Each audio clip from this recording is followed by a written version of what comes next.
नमस्कार, मेरे YouTube channel में आपका स्वागत है।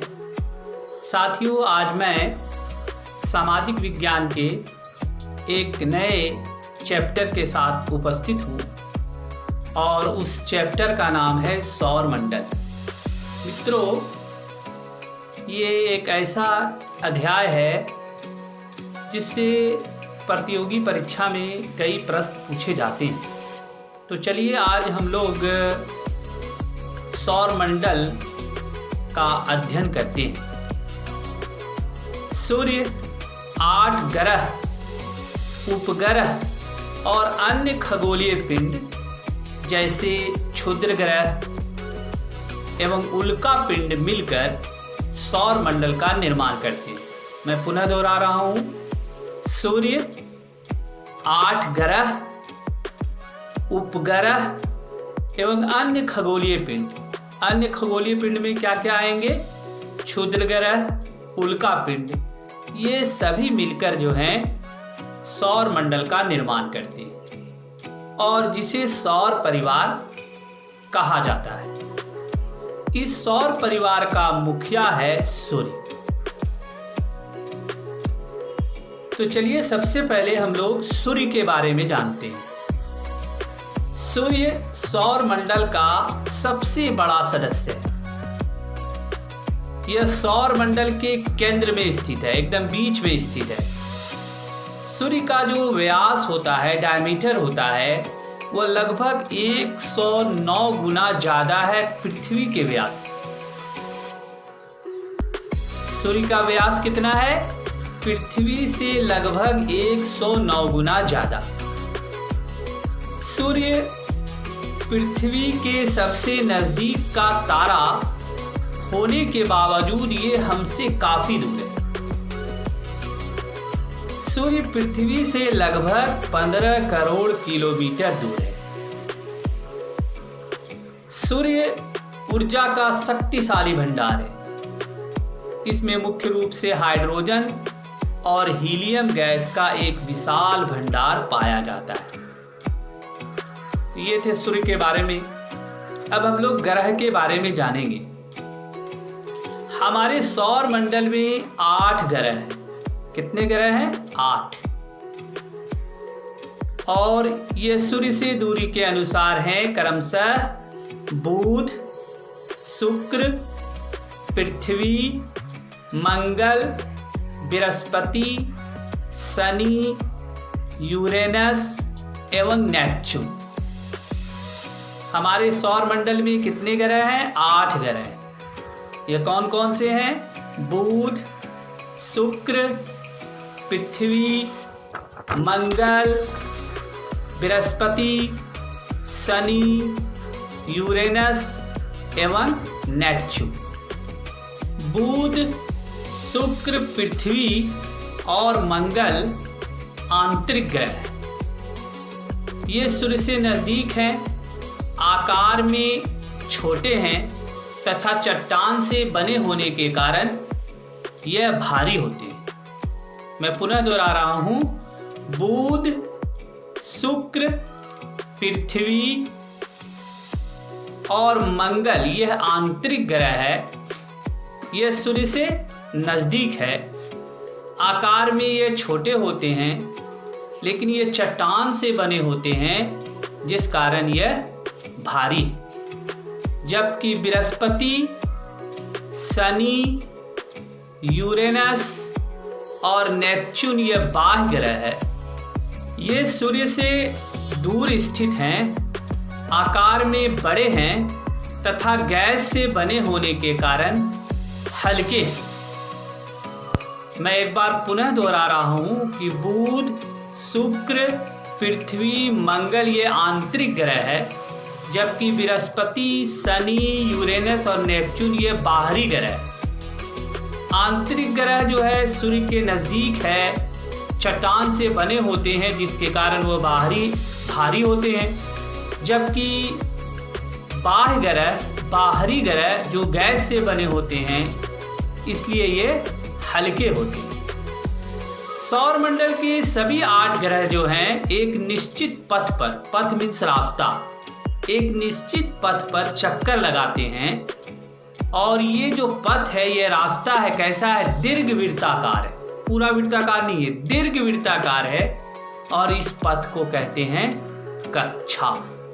आइए अब एक एक ग्रह को विस्तार से समझते हैं।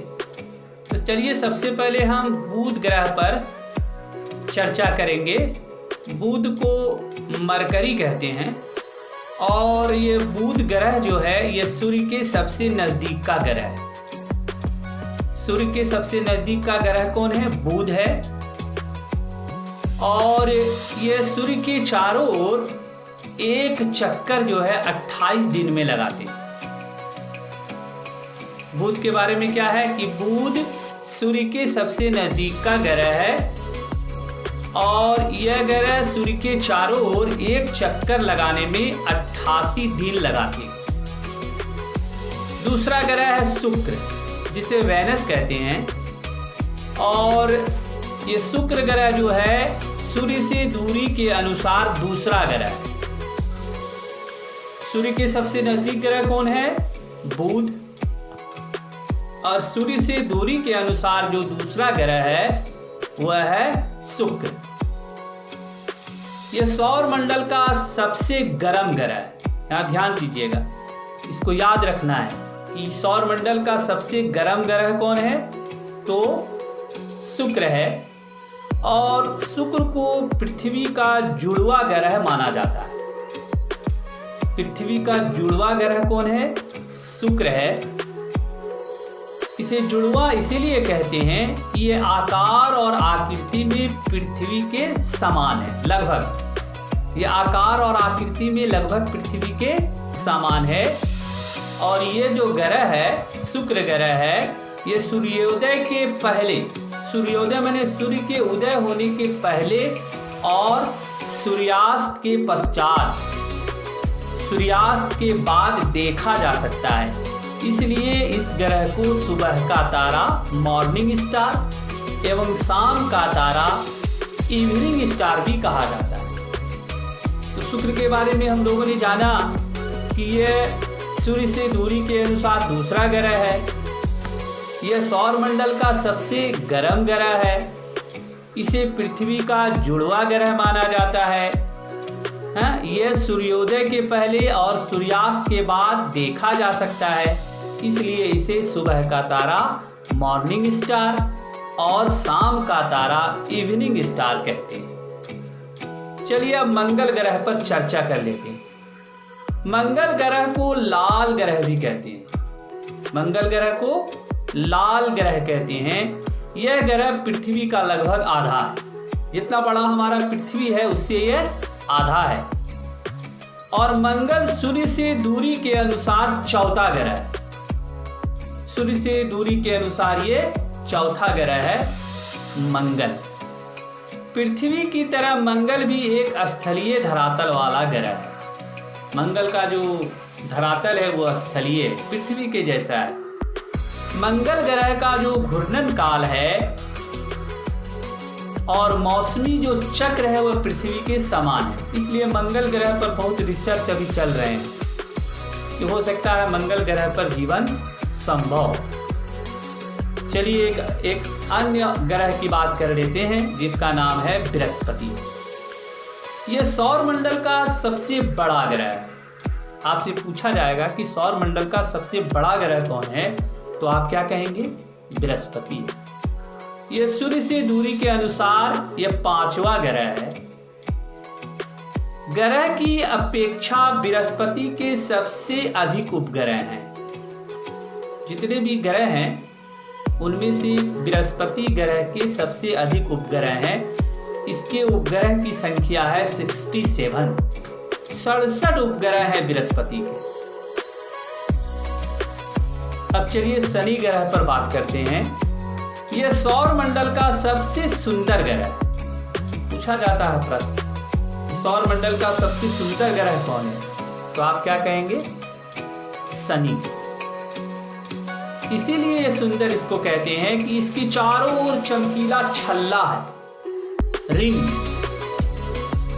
इसके चारों तरफ जो है छल्ला है यह सौर मंडल में बृहस्पति के बाद सबसे बड़ा ग्रह है। यहाँ पर ध्यान देने की बात यह है कि सौर मंडल का सबसे बड़ा ग्रह मैंने बताया था कौन है, बृहस्पति, और उसके बाद सबसे दूसरा बड़ा ग्रह कौन है, शनि। सबसे बड़ा ग्रह कौन था, बृहस्पति, और उसके बाद कौन है, किसका स्थान आता है, वह है शनि का आता है। शनि के 62 उपग्रह, 62 उपग्रह, जिसमें टाइटन जो है सबसे बड़ा है। शनि के कितने उपग्रह हैं, 62, और इस 62 उपग्रह में सबसे बड़ा उपग्रह है टाइटन। शनि ग्रह जो है वो बना हुआ है 75% हाइड्रोजन और 25% हीलियम से। शनि ग्रह की रचना कैसी है, इसकी रचना कैसे हुई है, 75% हाइड्रोजन और 25% हीलियम से हुई है। इसके अतिरिक्त इसमें जल, मीथेन, अमोनिया और पत्थर बर्फ के रूप में यहाँ बहुत कम मात्रा में पाए जाते हैं। चलिए अब यूरेनस की बात करते हैं। यूरेनस भी एक ग्रह है और इसके भी चारों ओर छल्ला है। अभी मैंने शनि की बात की थी, तो शनि के भी चारों ओर छल्ला है। इसके साथ साथ यूरेनस के भी चारों ओर छल्ला है। आकार की दृष्टि से यह तीसरा बड़ा ग्रह है और इसकी खोज की थी विलियम हर्शल ने। यूरेनस की किसने खोज की थी, विलियम हर्शल ने। नेपच्यून, यह भी एक ग्रह है और यह आकार और बनावट में यूरेनस के समान है। आकार की दृष्टि से यह चौथा बड़ा ग्रह है। एक और ग्रह है जिस पर हम लोग निवास करते हैं, उसे कहते हैं पृथ्वी।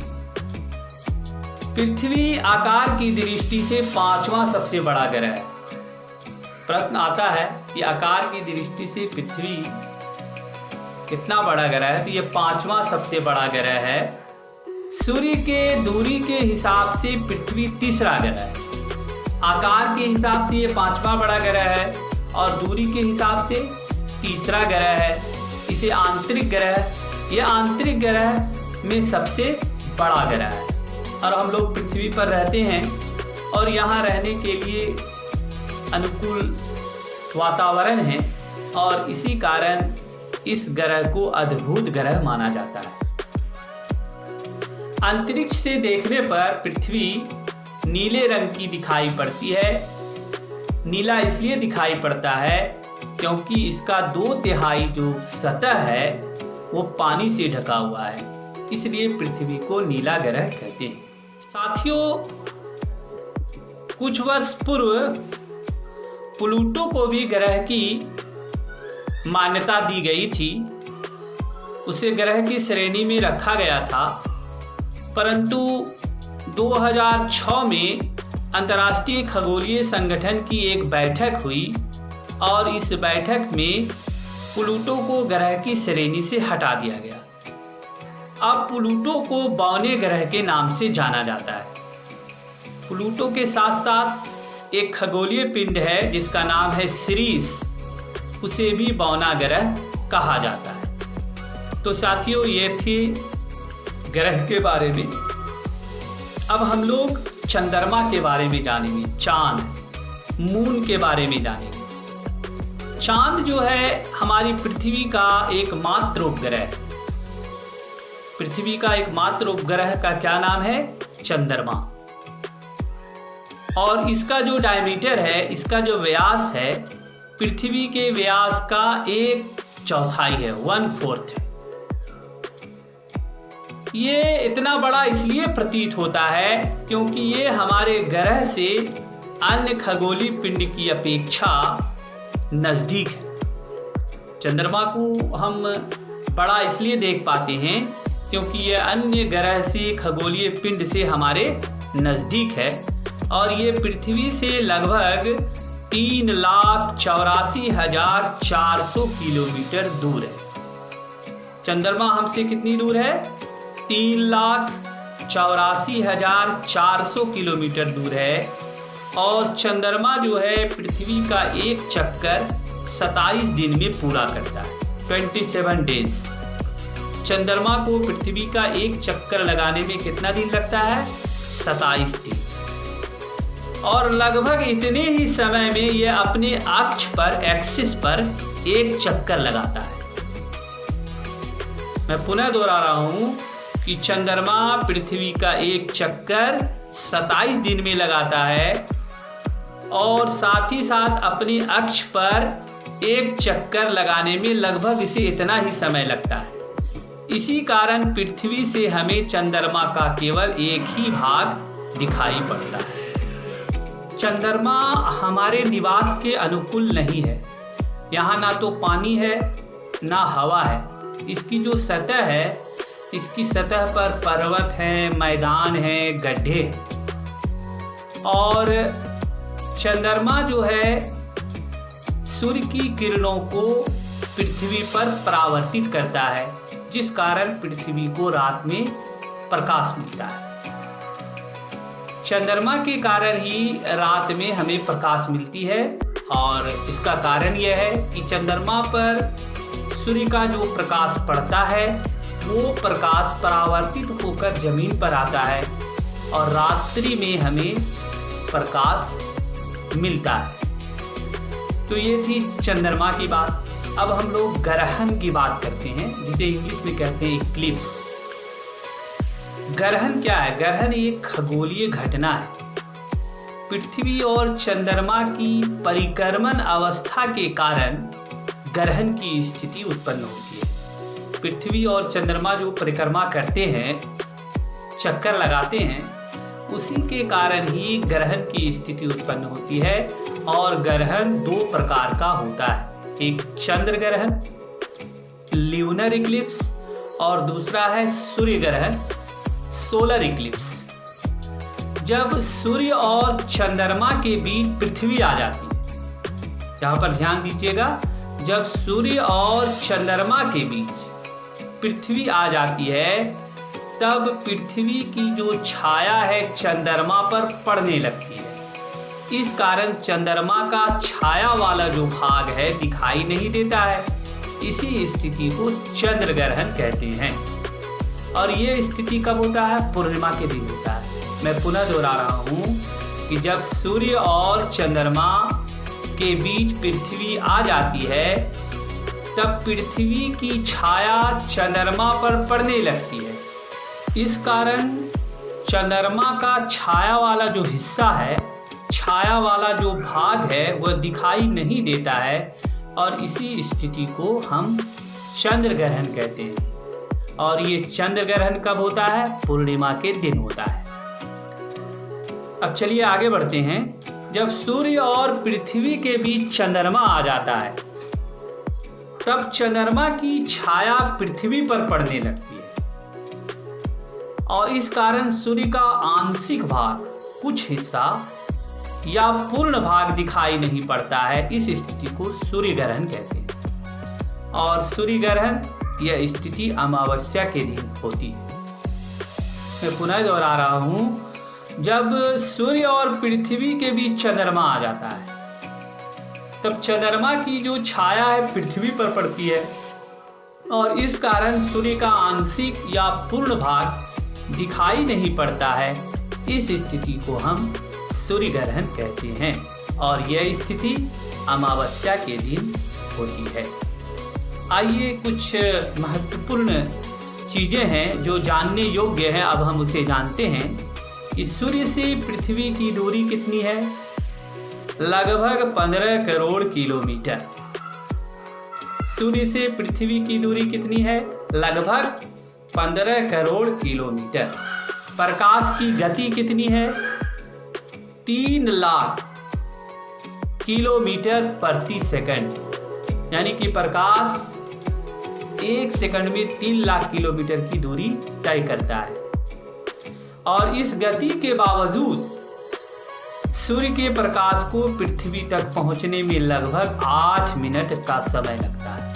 यह प्रश्न पूछे जाते हैं कि सूर्य को पृथ्वी तक पहुंचने में कितना समय लगता है, तो इसका आंसर क्या होगा? 8 मिनट।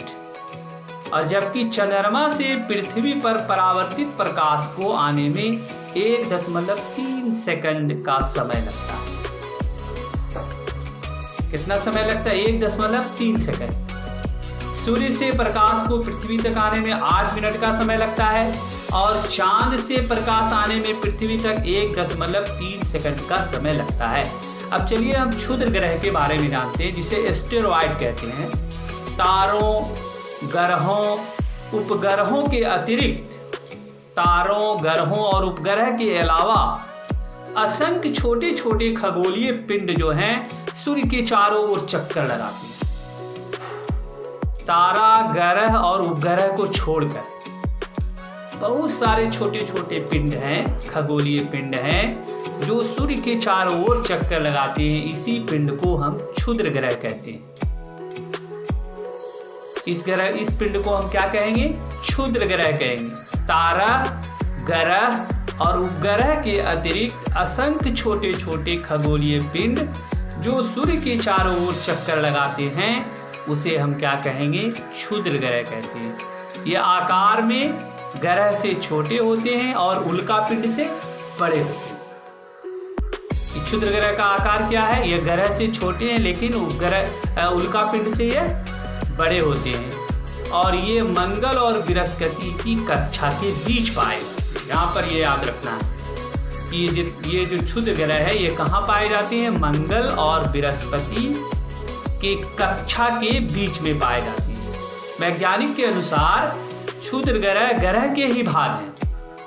वैज्ञानिकों का मानना है कि क्षुद्र ग्रह एक ग्रह का ही हिस्सा है जो कई वर्षों पहले विस्फोट के बाद ग्रह से टूटकर अलग हो गया। वैज्ञानिकों का यह मत है कि यह ग्रह का ही एक टुकड़ा है, यह एक ग्रह का ही एक भाग है जो कई वर्ष पहले विस्फोट हुआ था ग्रह में और उसके बाद ग्रह से वो टूटकर अलग हो गए, तो इसे क्षुद्र ग्रह कहते हैं। दूसरा है उल्का पिंड। आकाश में कभी कभी एक ओर दूसरी ओर अत्यंत वेग से जाते हुए अथवा पृथ्वी पर गिरते हुए जो पिंड दिखाई पड़ते हैं उसे उल्का कहते हैं। आपने कभी आकाश में देखा होगा कोई वस्तु बहुत तेजी से आ रही है, आते हुए गिरते हुए प्रतीत होती है, फिर गायब हो जाती है, वो क्या है? उल्का पिंड।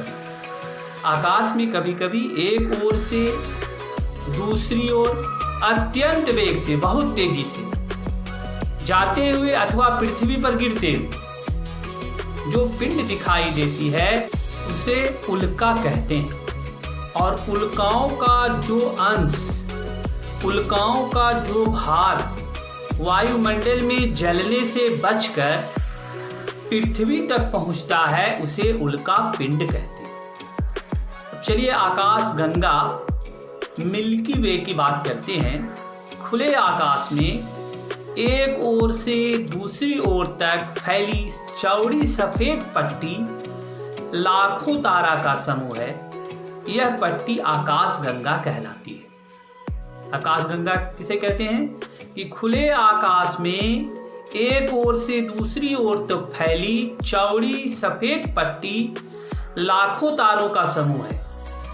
यह पट्टी आकाश गंगा कहलाती है। हमारा सौर मंडल इस आकाश गंगा का एक भाग है। प्राचीन भारत में इसकी कल्पना आकाश में प्रकाश की एक बहती नदी से की गई थी। इस प्रकार इसका नाम आकाश गंगा पड़ा था। आइए अब हम उपग्रह के बारे में जानते हैं। उपग्रह एक खगोलीय पिंड है जो ग्रह के चारों ओर उसी प्रकार चक्कर लगाता है जिस प्रकार ग्रह सूर्य के चारों ओर चक्कर लगाते हैं। यह स्पष्ट है कि उपग्रह ग्रह के चारों ओर चक्कर लगाते हैं। बुध एवं शुक्र ग्रह का एक भी उपग्रह नहीं है। यह याद रखिएगा, परीक्षाओं में यह प्रश्न आते हैं। बुध और शुक्र का एक भी उपग्रह नहीं है। पृथ्वी का एकमात्र उपग्रह है चंद्रमा। बृहस्पति ग्रह का सर्वाधिक उपग्रह है मैंने इससे पूर्व में आपको बताया था, उसके 67 उपग्रह हैं बृहस्पति ग्रह के। और मंडल का सबसे बड़ा उपग्रह है गैनेमीड, ये बृहस्पति का ही उपग्रह है। अंत में अब हम लोग कृत्रिम उपग्रह पर चर्चा करेंगे। ये कृत्रिम उपग्रह क्या है?